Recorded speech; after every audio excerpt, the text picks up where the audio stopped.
This is Marty with Marty's Diesel, and today's video is going to be about the types of fittings that we use when we attach to sumps. What we have here is basically two sumps that are commercially available.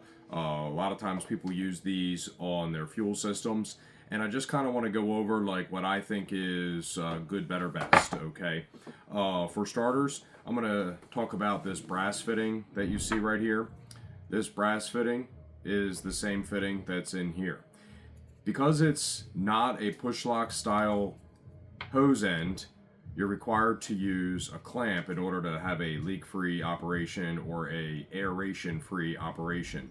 By doing so, and you use these, standard style clamps that come with the standard style kits with these kind of brass fittings, it actually like cuts into the hose, as you can see right here, and that's not good. That's not what you want on your sump, because over time this is going to deteriorate and this is going to be a leak point. It might take 5 years, it might take 6, 7, 8, 9, 10 years, but it is going to be a leak.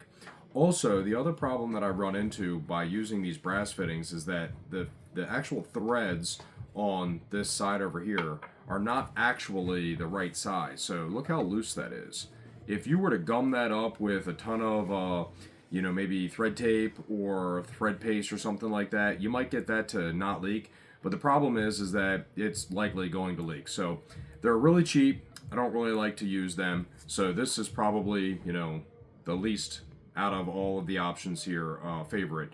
And I would recommend just not really using this style. Now, are there other brass styles that maybe are kind of more like the ones that we like to use? Yes, but for the ones that come with these sumps, I'm really not impressed by them. I don't like to use them. So I'll leave that one in place there, right there. Let's talk about the next one. I actually don't mind this. This is a pretty good option. It's actually a push lock fitting. It's got the little collar. It's a true NPT fitting on this side.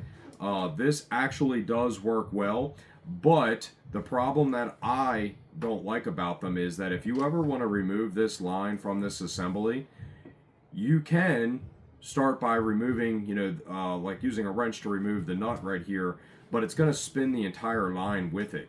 You see how the line itself has to spin with it? You're going to end up kinking your line, or worse yet, this fitting will spin inside this line. I don't like that at all. You're going to end up damaging your line if you ever have to remove this fitting. So if you plan to never remove this fitting, or never remove the hose, or never drop your sump, or anything like that, this is a good option for that. It's super clean. It looks great, and it's aluminum in this case, but they do make steel versions of this and brass versions of this, and they do work great. And for being clean, they don't need a clamp because it's a push lock style hose end. But if you ever want to remove this, it ends up usually damaging the hose, and then you got to replace the hose. It's not a huge deal, but it does require you to drain your tank, and to me, it's kind of a pain in the ass, and I don't really like that idea.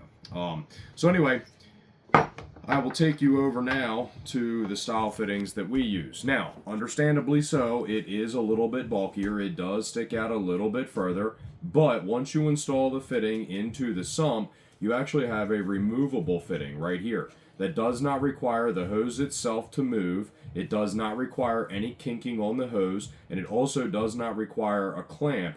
So you can install this by hand and then just snug it with a wrench, and this is going to be leak free and issue free forever, pretty much, until the hose pretty much degrades, which could be like 20 years or more.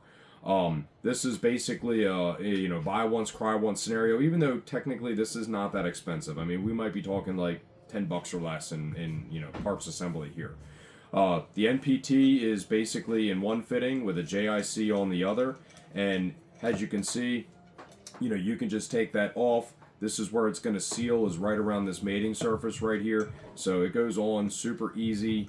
This is really the style that I like to use in our sumps, and pretty much any of the sumps that are commercially available as well, especially ones that go directly to NPT. Now, the problem that you're going to run into with all of these style sumps on the bottom of your Ford trucks is that once these sumps are installed, if you would still like to retain the use of your skid plate, these lines all come out at a 90-degree, and they're going to run right into your skid plate. So you're going to have to cut a giant hole in your skid plate. I am currently already manufacturing some of these sumps as it is, but I'm going to be manufacturing in the future some sumps that have a 45-degree edge right here. That way you can get a little kick down, and then you can use a 45 to get out, and that should alleviate the the sump installation issues with the skid plate on all model year trucks. Primarily for old body styles, because we sell so many of them to old body style customers. But I think it'll work. I know it'll work on all model year Fords that I've run into. We're also going to look to go a little bit smaller. I'm not really a fan of using both the in and the out on the sump. I typically just like to use the out, and then I return through the sending unit. So there's really no reason to have even a hole this big in the bottom of your tank. So in the future, I do plan on selling and manufacturing a smaller sump that has a couple of features that are going to actually improve on this design. Also, this is not on purpose, but you see how this is flush mount?